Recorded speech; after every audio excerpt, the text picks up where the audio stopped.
And even today, it is a totally equal substituting economy with massive issues.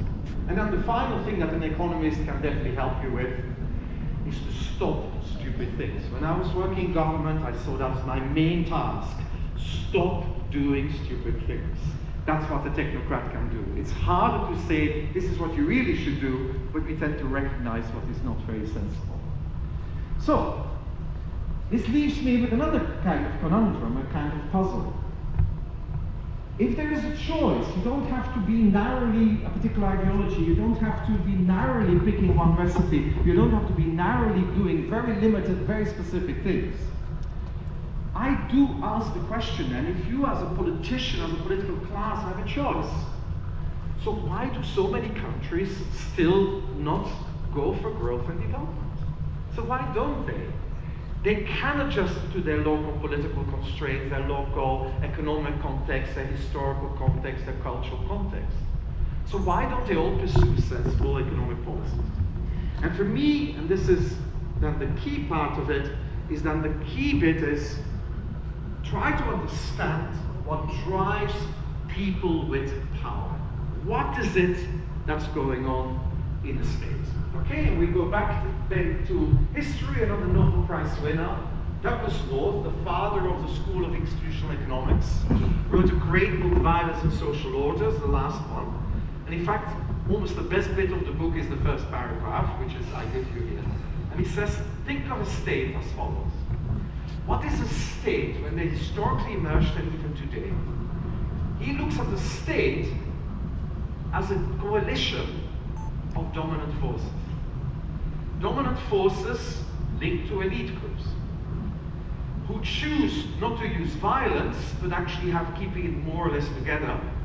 But in return to not do violence, they have a deal of who has access to resources, who has access to the state, who can decide who can do what activities, who can import, export, who can do trades.